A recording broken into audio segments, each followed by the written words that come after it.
Shopping করতে সবারই ভালো লাগে আর আমাদের সবচেয়ে বড় কথা তো আমরা সময় পাই না। মানে আমি আমার লাইফে মনে হয় ঈদের আগে কোনোদিন সময় পাই নাই। আর ঈদে বোধহয় লাস্ট 4 বছর আমি তেমন কোনো শপিং করি নাই।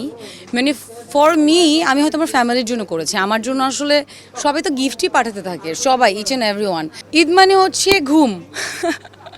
আমার মনে হয় এই প্রথম আমি একটু মার্কেটে ঘোরার সময় পাচ্ছি, বিকজ এই প্রথম আমি আসলে কয়েকটা কাজ করছি, অনেক কম কাজ করছি।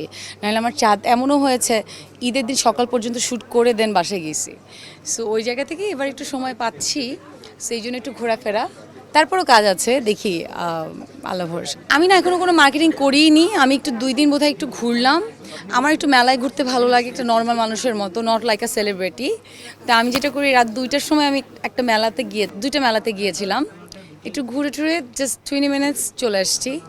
সো আমি যেটা করি ঈদের আগের কয়েকদিন একটু ঘুরি, মানে তাও রাত হয়ে যায়, ওই টাইমটাতে ঘুরতে আমার পছন্দ। সো শপিং তো হয় ফর মাই ফ্যামিলি, আমি যদি শপিং না করি আমার দম বন্ধ লাগে। আমি আর ম্যাগি স্বাদ ও ভালোবাসার দারুণ জুটি ফ্রম নেসলে। আমার লাইফে যদি বলেন যে ঈদের সবচেয়ে ইম্পর্ট্যান্ট পার্ট কি, দ্যাট ইজ ঈদই। আমার বাবা যখন বেঁচে ছিলেন, দ্যাট ওয়াজ দি মোস্ট মানে ভ্যালুয়েবল টাইম, মানে আমাদের 4 বোনের জন্য, যে সকালে ঘুম থেকে উঠে কখন রেডি হয়ে বাবার কাছ থেকে ঈদিটা নিব। সো এখন তো আব্বু নাই, সো আই মিস দ্যাট আসলে। বাট তারপরেও এখন আমার মনে হয় যে ঈদই তো নিবই।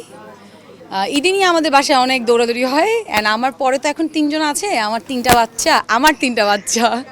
সো আমার যেই ভাগনা ভাগ্নি আছে 3 জন, ওদেরকে ঈদি দেই, ওদেরকে ঈদি দিতে আসলে খুব ভালো লাগে। সো এই ফিলিংটা তো আসলে অনেক কম দিনের, যে আমি ঈদি দিচ্ছি। বাট তাছাড়া আমি যেহেতু বংশের সবার ছোট, আমি সারা জীবন ঈদি পেয়েই গিয়েছি। সো এখন একটা নিউ এক্সপিরিয়েন্স যোগ হয়েছে, সব কিছু মিলে ঈদি it's a very interesting thing for me.